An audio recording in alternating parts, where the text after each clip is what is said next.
I'm honored to be joined today by Dr. Karen Bales. She is a professor of psychology and neurobiology at UC Davis. Dr. Bales is an expert in oxytocin and the neurobiology of pair bonding. Karen, welcome to the Nature and Nurture podcast. Thanks, Adam. I'm super excited to be here. You wrote a great paper, which I'm going to refer to throughout this conversation, Oxytocin, a Developmental Journey. And it's a cool mix between sort of this autobiography and then talking about the actual research that you did every step along the way, from when you were in grad school all the way up to now heading your own lab. So I'd love to use that as a model for our conversation, but I also highly encourage listeners to go read that because it was very informative for me. Sounds great. So I learned from this that before you were involved in neuroscience and primatology, you wanted to do cultural anthropology in humans. I did. I think I was excited by the idea going to different places, meeting different people, learning about their cultures. And I still did that sort of, but monkeys instead of people. Got to go see where they live. Um, and learn more about their societies. So I've heard of how in the last, say, century or so, the public consensus on like what primates are like and how similar we are to them has evolved. And I heard like 100 years ago, there was this idea that primates were just super savage and not pro-social. And then like there was this sort of counter revolution that came from Jane Goodall and people like her talking about how compassionate they are and how they're way more similar to humans than we think. And now there's comparative studies with different species where it's like maybe some of the violent parts are more true for chimps, but bonobos are more caring and humans have like some shared lineage with both of them. Where did you start your journey within that whole? And also correct me if any of that was wrong. no, I think you've got the general idea correct. Um, so interestingly, although I was interested in cultural anthropology, I don't think that that's what really started my interest in primates. That came from a different direction entirely, which was that I was fascinated by watching birds. And, you know, birds display a lot of the same social structures and behaviors that are in the primate species that I ended up working with. But I have the sort of disadvantage that I've never been able to tell bird species apart. And so I kind of yeah.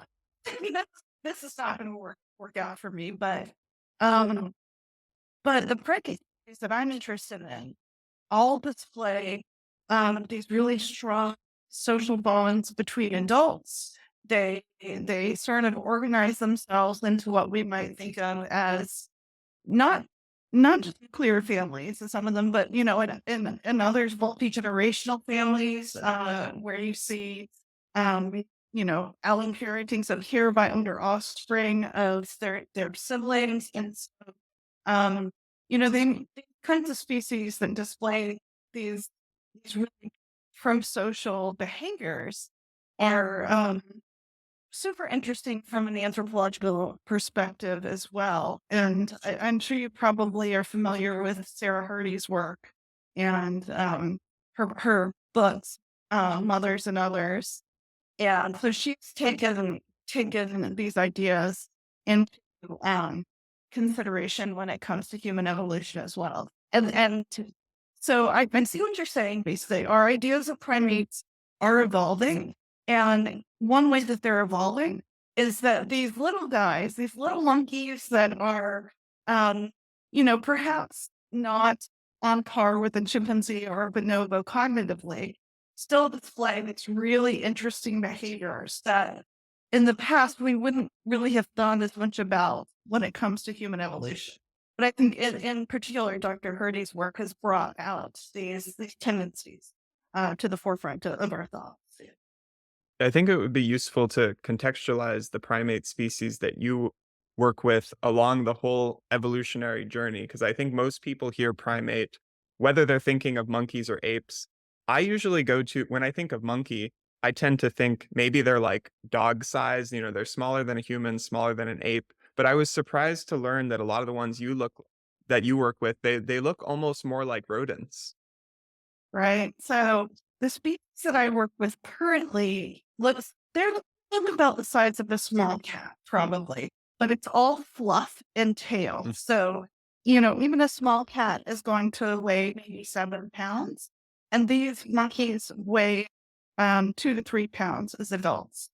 And the monkeys that I worked with for my master's and my PhD are even smaller. So they're about half that size. So, maybe a pound as an adult. So they actually sometimes have been referred to as like the squirrels of the primate world, right? 'Cause Mhm. they're about the same size. They're in the trees.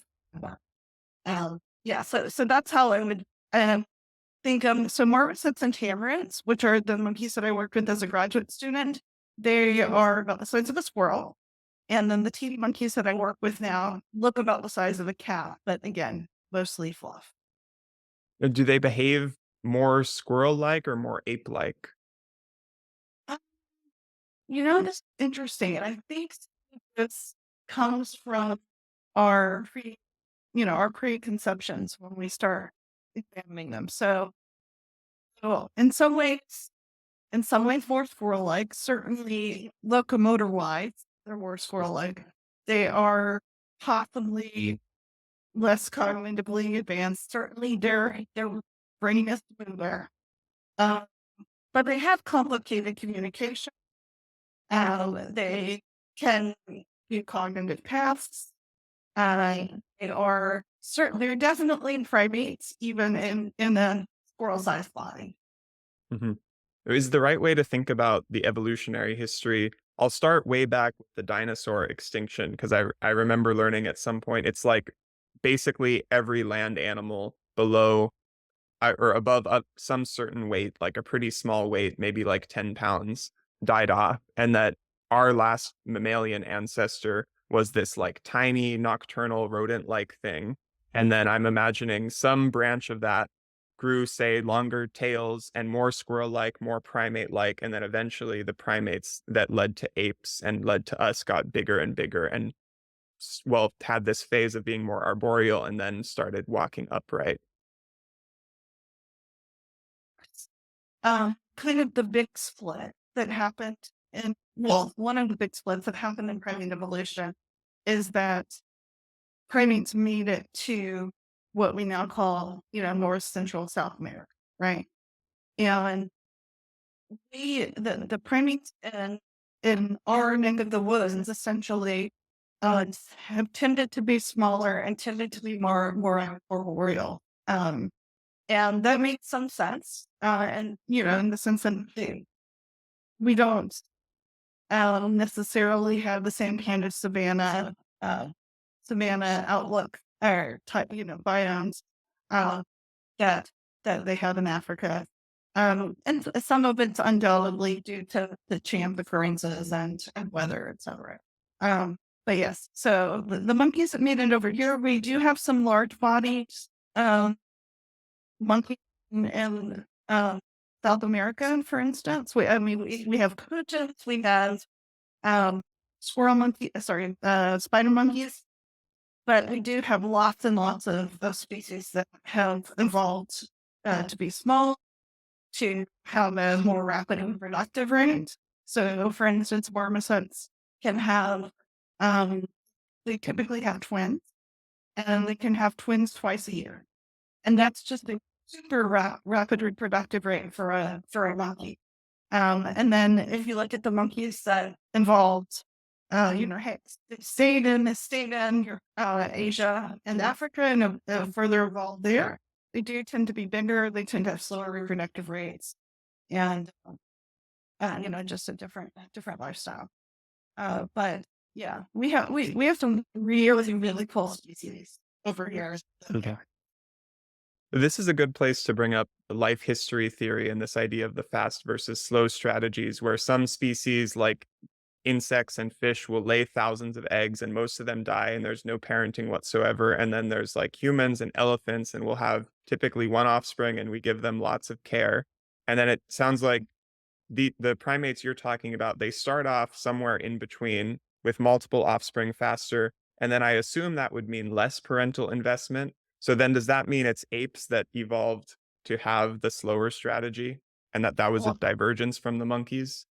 I mean, apes definitely evolved to have the slower strategy. But what I would say about the reproductive strategy of marmosets and tamarins, where they have a lot more babies a lot more quickly, it's it's not that the babies. I mean, while they're babies, they receive lots of care, and these are the species where the the older offspring help care for babies, where the fathers help care for babies. Um, but there's two aspects that are different. One is that they grow up a lot quicker. So part of the large investment that apes put into offspring is one of time, right? So it may be multiple years between offspring for an ape mother. Whereas again, well, that's partially because it takes them so long, the kids so long to grow up. Um, when Marcus says difference, the kids are eating independently, after a few months. And so it's a much quicker um life lifespan. In fact, marmosets in the lab are currently a very interesting model for aging research because they're primates, but they're considered old by the time they're 8 or 10 years old, which is really different, right? Um, so it makes it much more amenable to study in a researcher's own career lifespan. The other thing though about marmosets that is really cool and speaks to this sort of life history difference that you're talking about is that their reproduction is incredibly flexible. They can ratchet up and ratchet down very quickly. As I mentioned, they usually have twins, and that's because they're fraternal twins and they ovulate two eggs, right? Um, when they have singletons, it's been shown by this is actually research that was done by Dr. Susan Tardis, who was my master's advisor actually, and she showed that when you see a singleton, uh, it's the result of reabsorption of one of the fetuses. So, in other words, if a marmoset mother does not have sufficient nutrition or adequate energy, basically, to gestate two fetuses, she'll resorb one, and that means that the remaining one has more nutrients, right? And on the flip side, one thing that's been seen in captive colonies of marmosets is that eating kind of good food and not having to forage for it means that the animals tend to get bigger over time. It's sort of like the what we saw with human beings, right? When in the over the last century, where nutrition meant that your growth grow better and end up um, being taller and larger. And as marmosets, mothers in captive colonies have gotten bigger, they've actually started to polyovulate more. So if you see triplets or you see quadruplets, and yeah, so it's just really clear when you look at the data that marmoset mothers basically can kind of cut bait, like they can um, resort fetuses really late in pregnancy. They, if they have something happen after the birth of the infant, that means that they can't care for it properly, they'll abandon it. I mean, it's not all not all pretty out in this jungle. But then they can upregulate really quickly too. So these animals, in addition to having evolved this kind of quick life history, they've evolved a very flexible reproductive system. Is this resorption a separate mechanism from what we might call a partial miscarriage? Oh, there's no with the resorption, there's not necessarily any external sign that it's happened.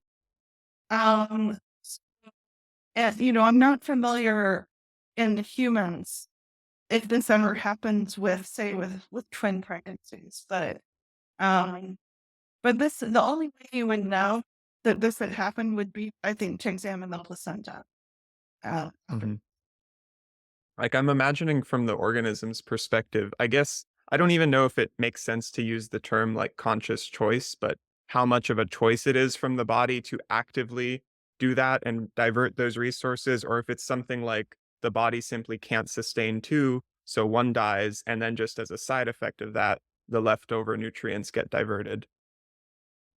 Yeah, I mean, I think, of course, and not conscious, but I think there's probably a lower threshold for that to happen in marmosets, maybe than in other situations. And the fact that they have twins makes it easier, right? Because you're still able, if you just had one fetus, then it's a real all or nothing situation.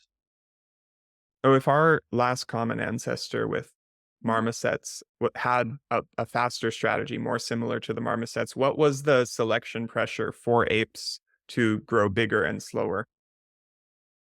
Oh, I think that's probably um outside of my expertise. I can think of lots of potential potential reasons that that could happen. I'm not sure what the current thinking is. Mhm.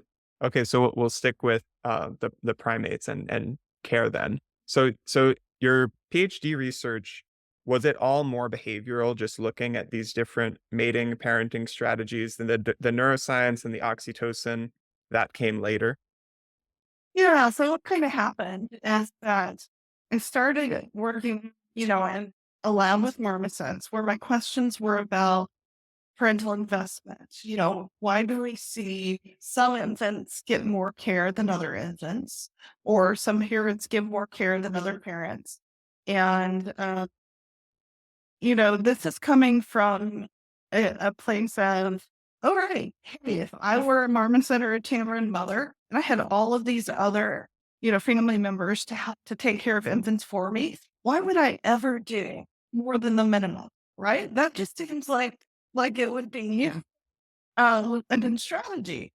So I studied that in the common nervous from the lab, and then I was kind of like, "Oh my goodness! Well, these animals they have as much as they want to eat. They have no predator. They don't have to forage.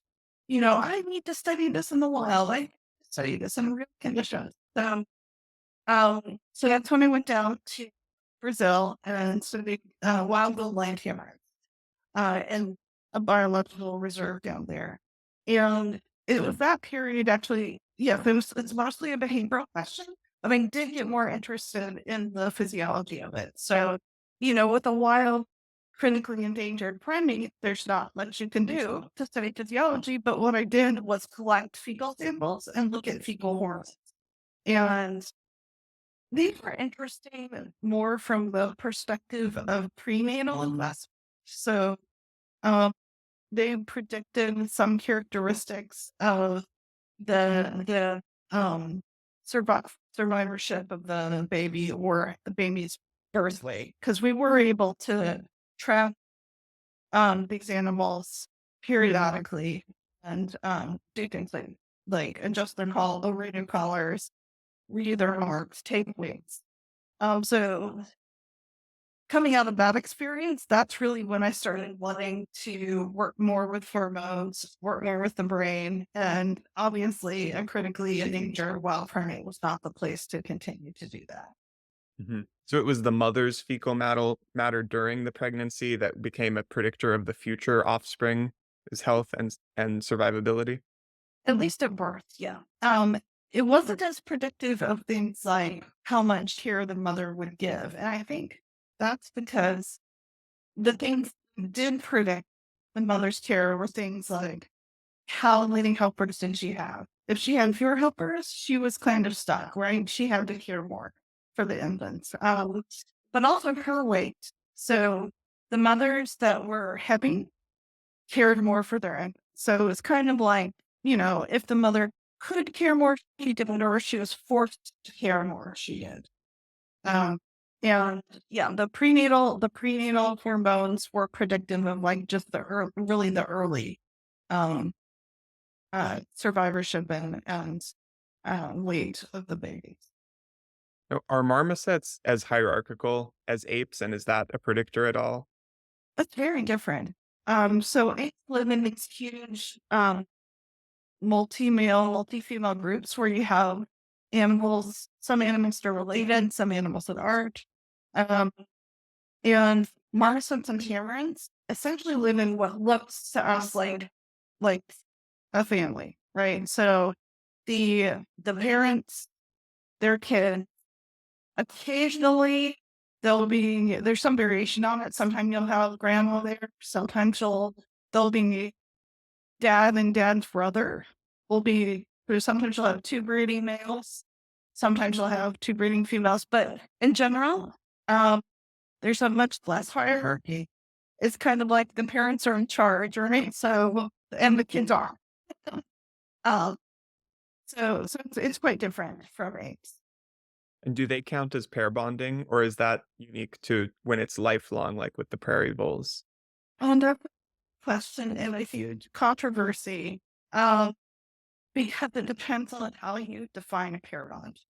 Um, and in general, the way that I define a pure bond is as an adult attachment. So attachment theory in psychology is based on infant to mother bonds, right? It's based on research from let's say the 80s and 90s, where or maybe earlier than that.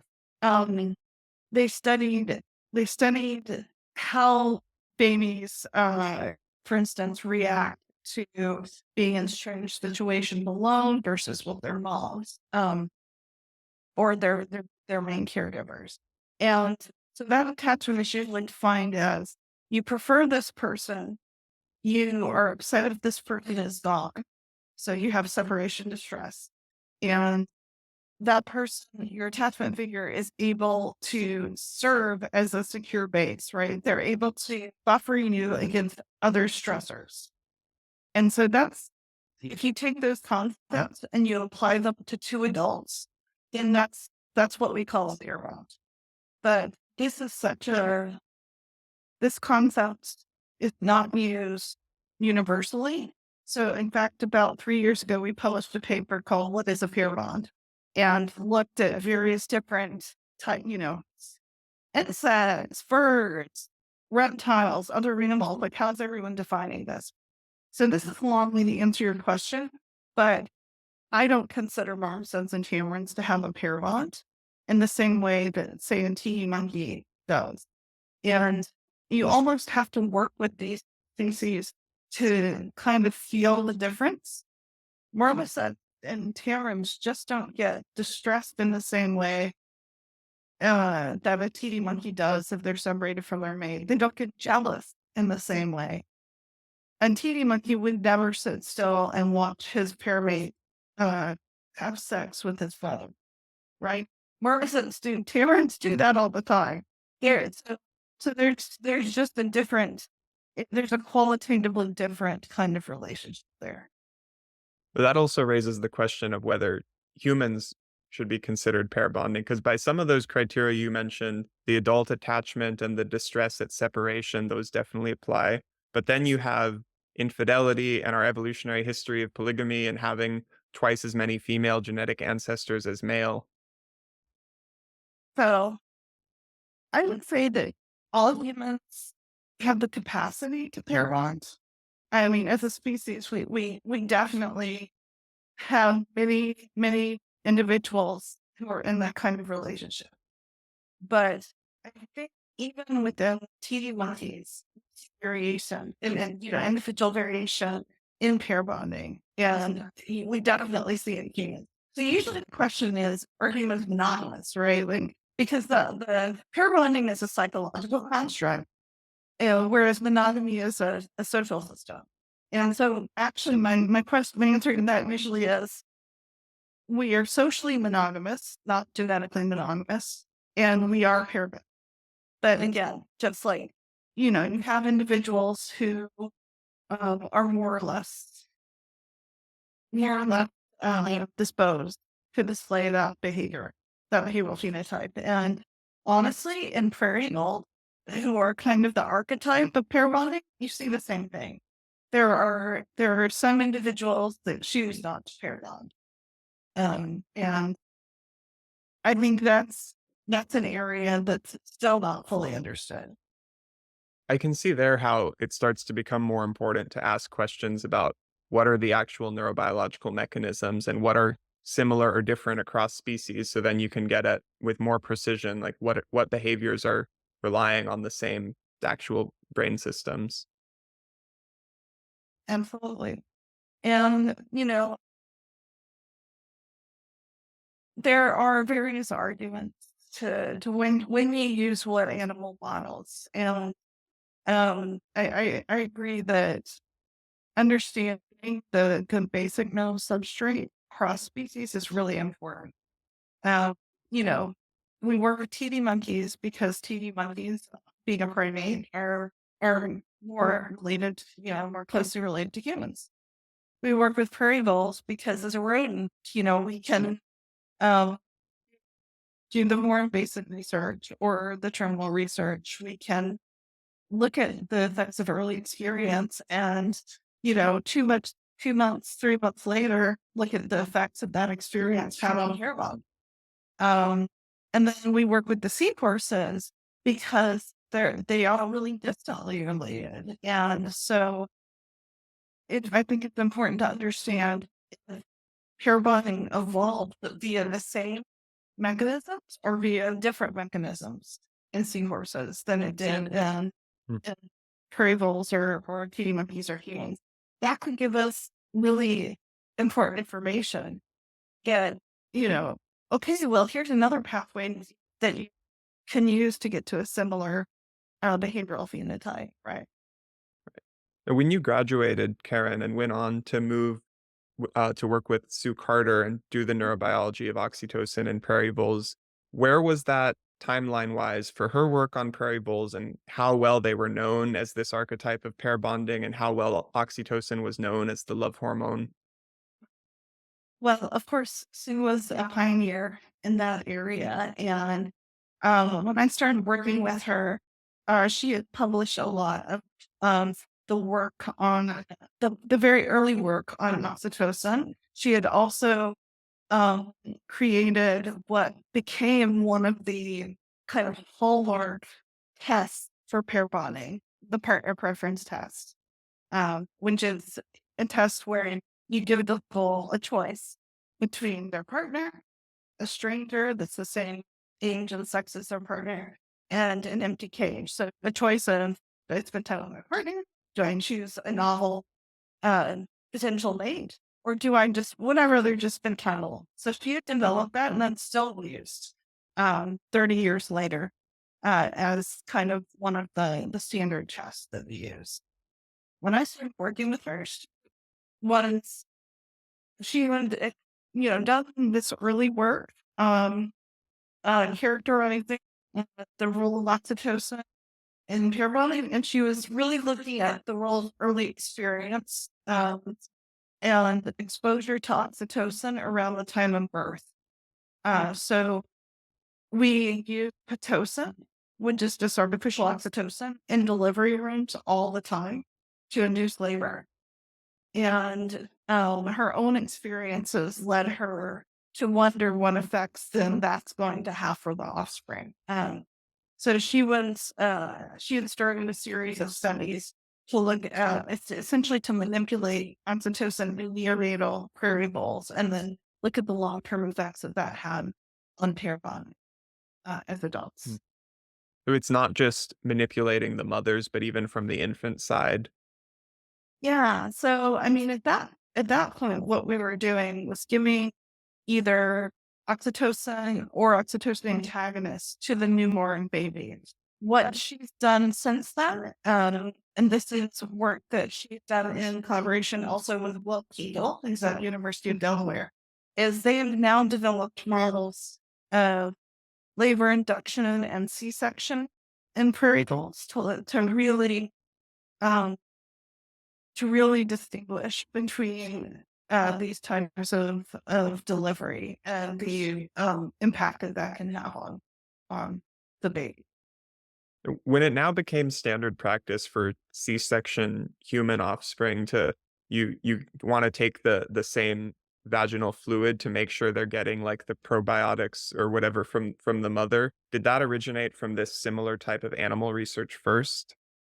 I actually don't know, but specifically, but I would say a whole lot of our practices, of course, and health practices have originated in animal research. Mhm. I don't know. Specifically. Uh-huh. So then you worked on prairie voles, and that was a postdoc. You set up your own lab. Did your own lab originally go immediately back to primates, or were you working with multiple species at that point? So since I've been here at Davis, basically from the start, I brought my own prairie voles here, and those are originating from Sue's colony. So she let me have voles. And then I started right off working with the titi monkeys at the California National Primate Research Center.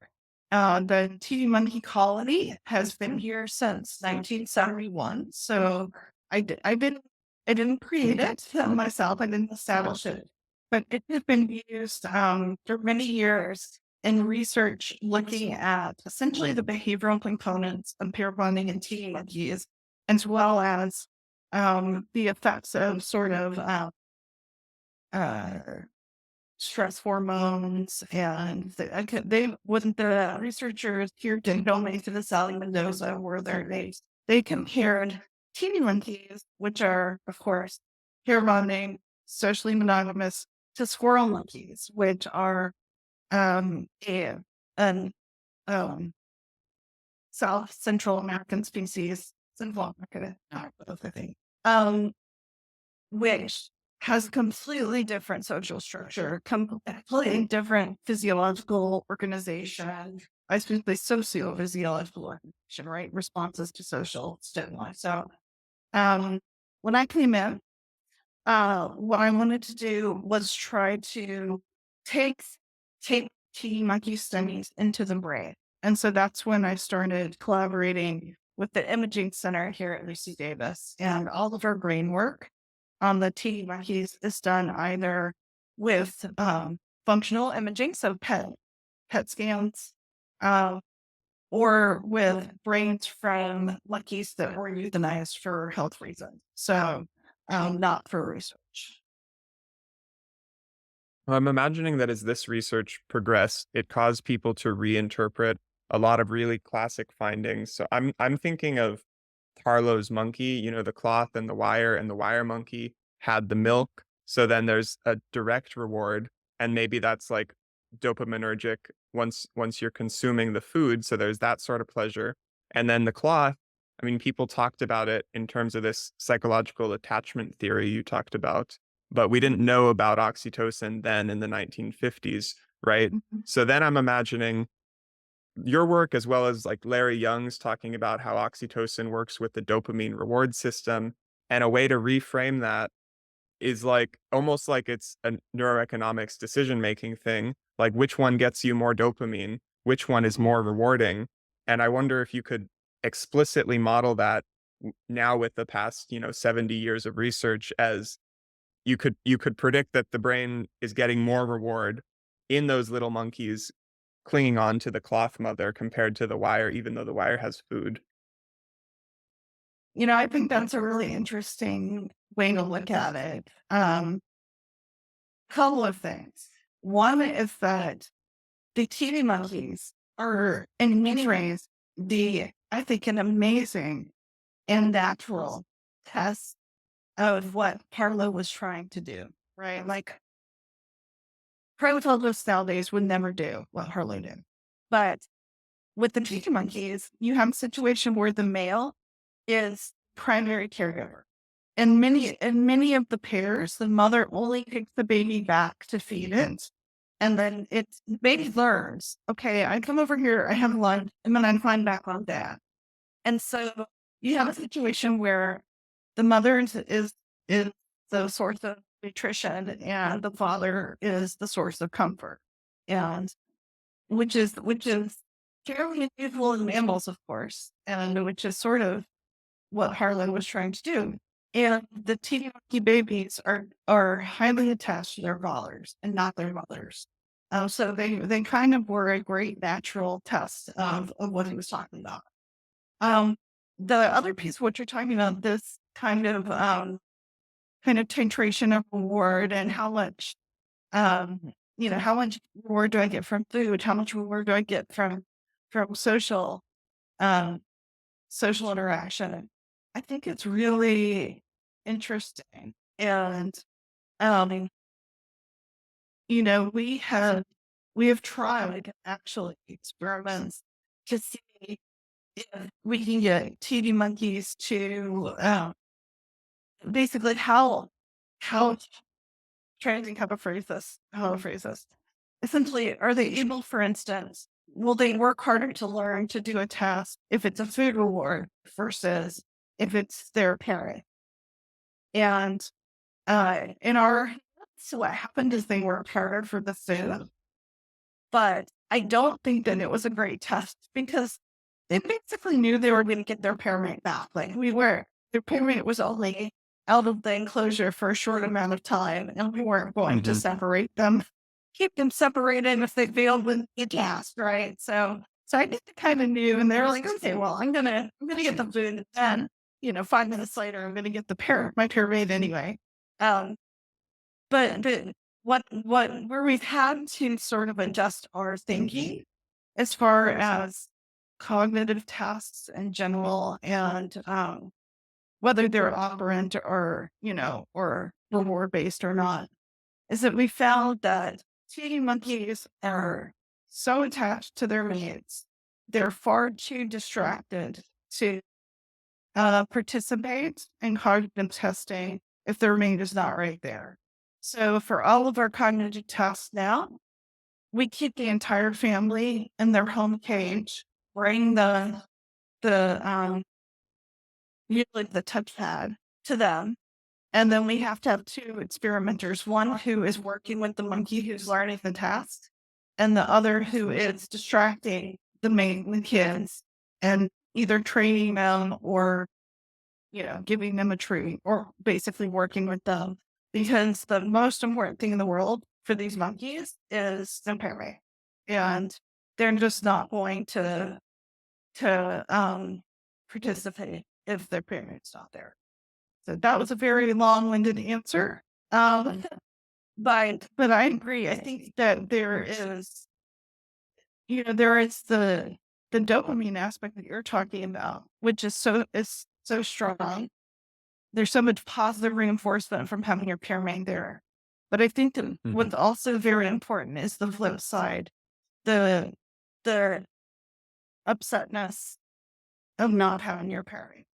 And that's actually what we're looking at the moment is the GABA opioid receptor, which it is very involved in that reaction, and then works in concert with oxytocin to then create conditions where you have a reunion, and you know you get super happy that your parent back. Hmm.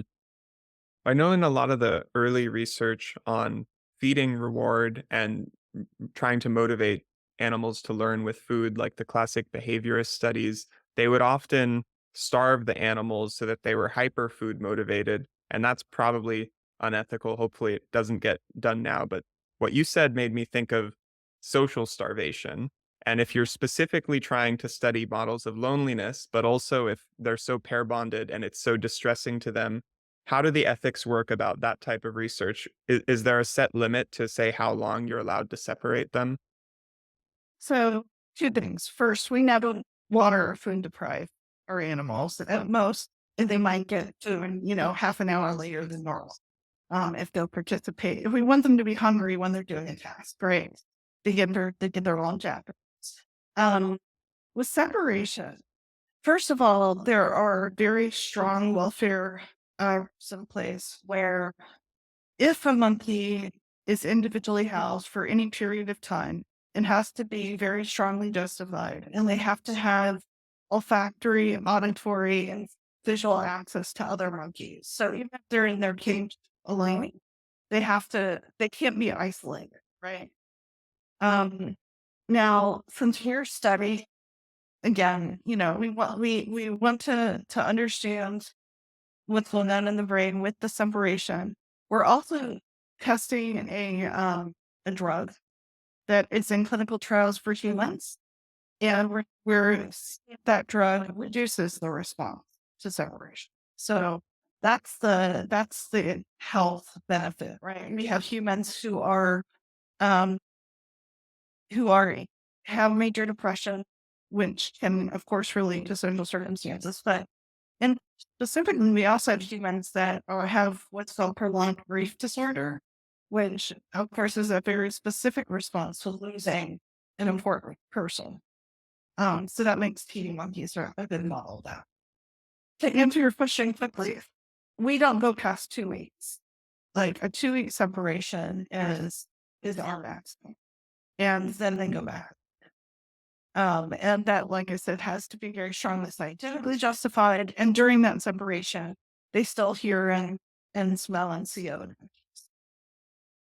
I know in the past couple decades, there's human research that shows that neuroimaging research that shows that social pain is modeled similarly in the brain as physical pain.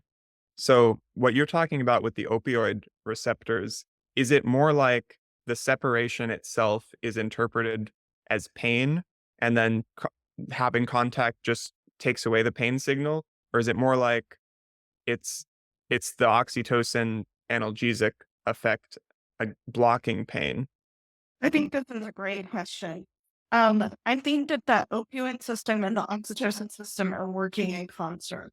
And essentially, when you, when you have so I should tell you that this model comes from prairie voles.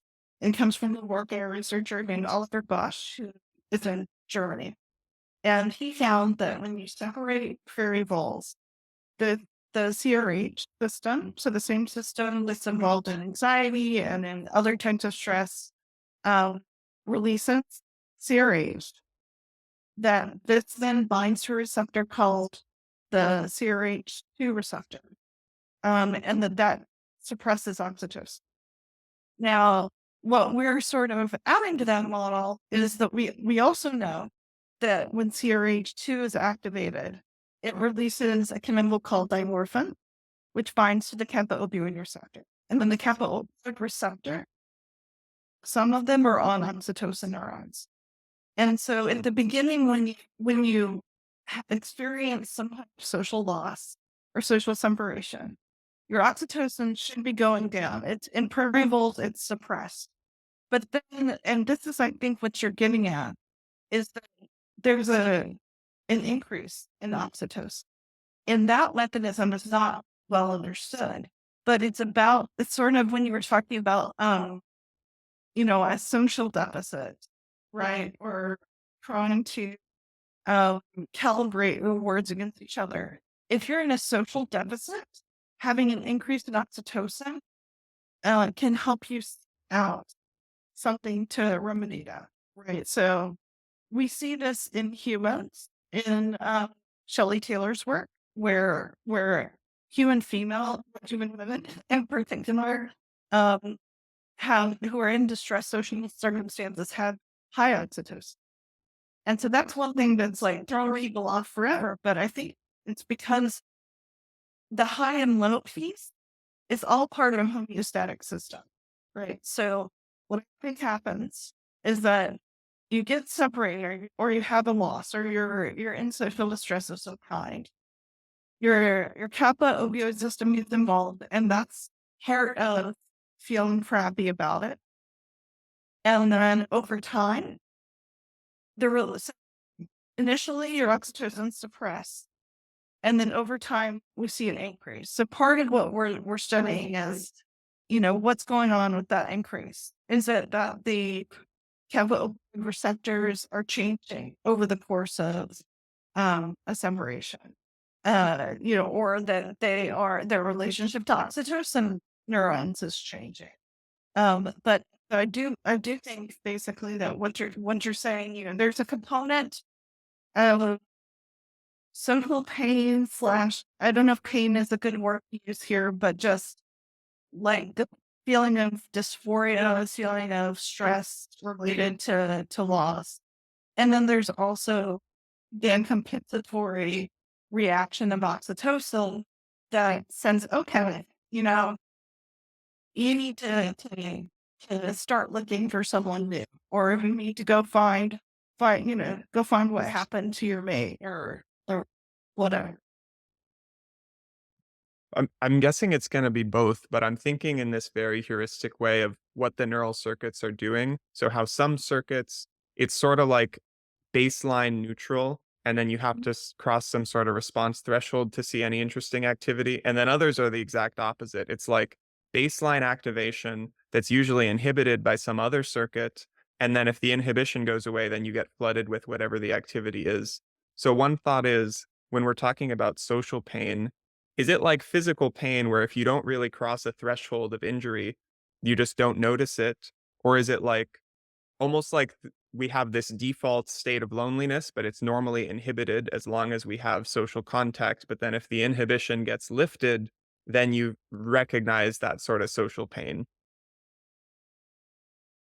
I mean, I think based on the action of the neurohormones we're talking about, that I mean, there's the second model you're talking about might be more likely. Um, but I also feel like when we're talking about response threshold, that's so different for every person, Mhm. right? And so I don't know if we want to reduce it to the level of the neural circuit. Exactly. Um, but yes, I think there's a lot of inhibition on circuit that possibly gets changed by circumstance. Uh-huh. Yeah, that's interesting because that's what I heard from your description of how the kappa opioid system is working. And then I was trying to reconcile that with these neuroimaging studies that I mentioned, which say physical pain and social pain are represented similarly. So maybe it's just similar areas, but not circuits, and they're just blurred together at the fMRI level. Yeah, absolutely. That I mean, at the fMRI level, we don't know anything about neurochemicals, right? So that's one advantage that has had, which is nice, is we can look at different types of receptors and they're try to flesh out our story that way. Um, but there's still no oxytocin receptor PET ligand, or big suppressor receptor PET ligand. Those are like the big holy grails in the world of oxytocin and vasopressin imaging. Hmm. We're still going to be Now able that to. you mentioned vasopressin, Mhm. is there anything specific to vasopressin that we should be talking about here? Well, I think we just always have to have vasopressin in our thoughts, and because it is wildly less examined than oxytocin, and it's probably just as important. They certainly, as I'm sure you know, they bind to each other's receptors. There are times when a lot of the early pharmacology on these systems is difficult to interpret because, for instance, as well as I already said, oxytocin these person bind to each other's receptors, but even the oxytocin antagonists that were used in a lot of early studies are actually really strong vasopressin antagonists too. So as we get further along and our manipulations can become more or already have become really more specific, like I think we have to keep examining those. One thing that I will say about vasopressin that I think is important, um, there's a whole field of literature on oxytocin, vasopressin, and autism. And most people were focusing on oxytocin and how it might be involved in the etiology, but also as a potential therapy. Um, and that had not, I think, led to as much, it doesn't have as much promise maybe as people thought at the beginning. But vasopressin, on the other hand, there have been like really elegant studies done by Karen Parker at Stanford. And she has human research, clinical research. She also has worked with a monkey model of variation and sociability. And the relationship, vasopressin, both kind of its involvement in the symptomology of autism, but also as a potential therapeutic is just it's so promising, especially compared to how the oxytocin story is on. Mhm. So there's 2 simple stories I've heard of vasopressin. My guess is both are wrong, but I wanna hear if there are kernels of truth to either of these. So one is that vasopressin essentially works in males like oxytocin does in females, so they're just, like, kinda sex mirrored. And then the second is that oxytocin basically has to do with the positive aspects of social emotion, and vasopressin has to do with the negative. So, like, oxytocin would be care and attachment and approach motivation. Vasopressin would be like avoidance and aggression and social pain. Okay, so I'll tell you that I think there's just a lot more nuance to both of those stories. The reason that people initially thought, oxytocin females, vasopressin males, um, part of it is because oxytocin is so involved in birth, labor and birth and lactation and maternal behavior. Um, so it's clearly got functions in females that just, males don't give birth or lactate. So um, there's that. In vasopressin, some species, males have vasopressin production in the areas of the brain where females don't. So that's kind of where that came from. And, I think that led then to a lot of studies where oxytocin was studied only in females and vasopressin was studied only in men. And so then that perpetuated this idea. Um, but I think it's really clear that both are involved in a lot of social behavior and a lot of species and in those sexes. So, for instance, we did a study where we were looking at alloprinted behavior and male prairie voles. Okay, so this is the behavior where in a prairie vole, um, 80% of males, the first time they ever see a baby, they will go take care of it. And they don't need to have sex with the mother. They don't need any prompting. This is a very um, instinctual behavior for them. And we found that if you block that syntocin, they still did it. If you block vasopressin receptor, they still did it. You had to block both of the receptors with really high doses of antagonists for them not to display this behavior. And so that's just to me, for instance, that for this social behavior, either system work, right? They um, they can facilitate this through oxytocin receptor, or they can facilitate this through vasopressin. And there's for each behavior, like the story is a little bit different, but definitely oxytocin is important in males, vasopressin is important in females. For the second piece of your question, which was, kind of oxytocin good, vasopressin bad, or not bad. I think what rings more true to me is that both are involved in behaviors that are important for the social kind of social repertoire of the species. Where I think that there's a bit of a difference, and this is from Sue Carter's work, is that they can both facilitate actually positive, what we would think of as positive or as negative social behavior. But oxytocin sort of does so through from a place of feeling safe. So calm, safety. Vasopressin is more from a place of like being proactive or aroused. Like, okay, I'm going to protect my mate against, or I'm going to block, intrude someone that I'm going to guard. I'm going to guard my mate. I'm going to guard the nest, etc. Whereas oxytocin, you might sometimes see similar behaviors, but kind of just coming from a different space. So, for instance, oxytocin, we know from rat studies, is involved in maternal aggression. So, mothers protecting their babies. Um, it makes sense in that context because their oxytocin system is already kind of working. It's um, oxytocin is high during that period. Um, I guess what I'm saying is I would think of oxytocin more as safety, vasopressin more as arousal or proactive behavior, but um, that both can be positive or both can be negative. That's helpful. And it makes me think of some studies I remember.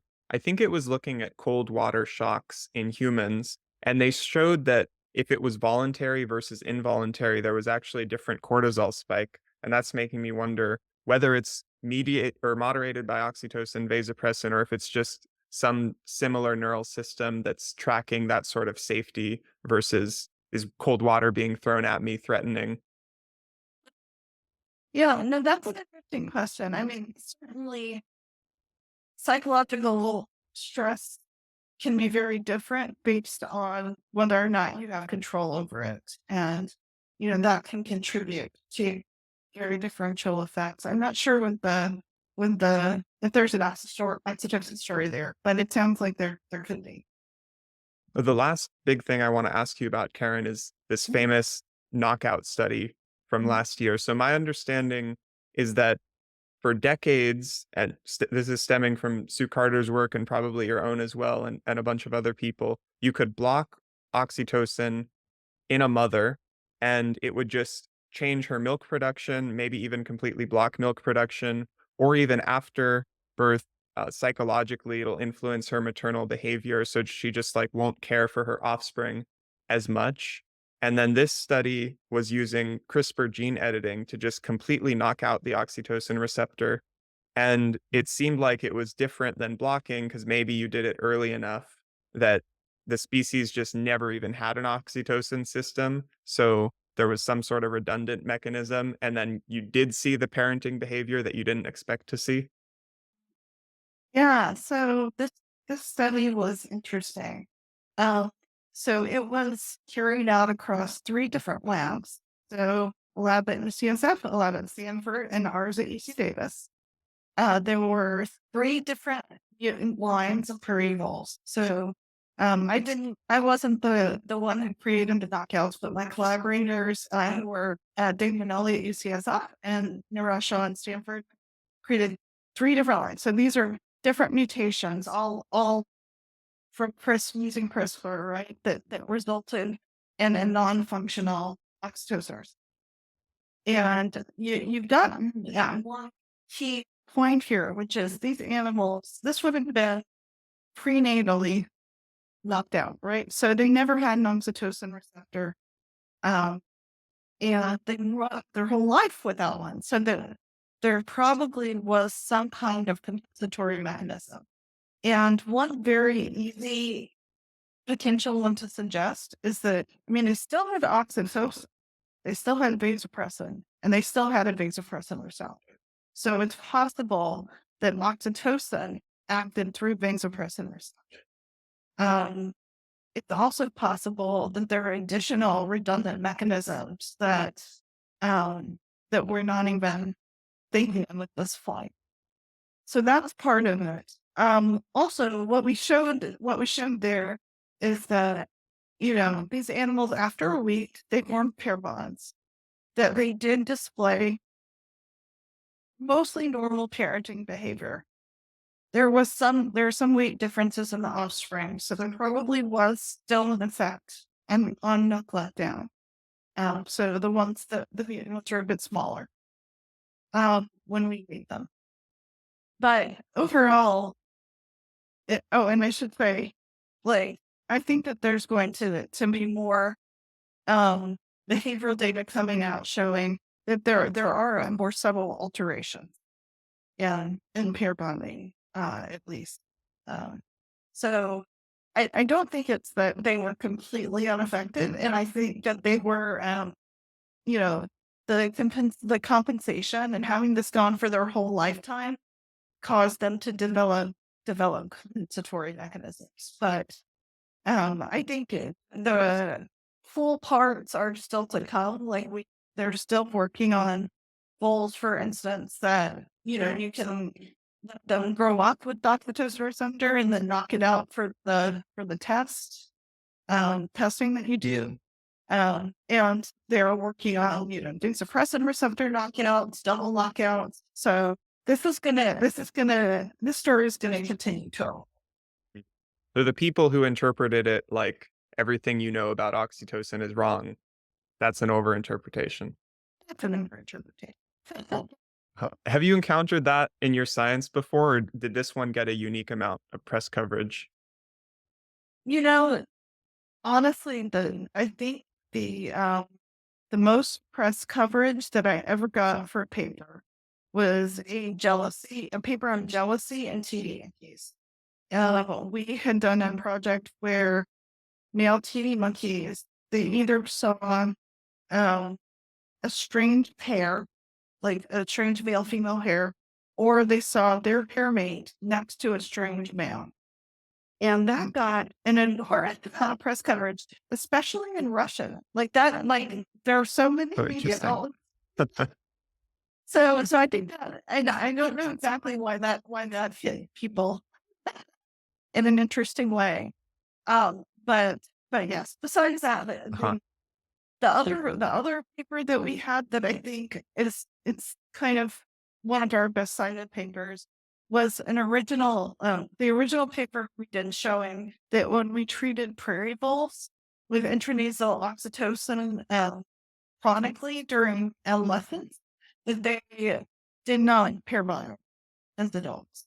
And that was part of our sort of investigation into what long-term effects of using oxytocin as a therapeutic could look like, especially if you treat someone during development. Mhm. That's one of our best. What is the theory for why they didn't pair bond?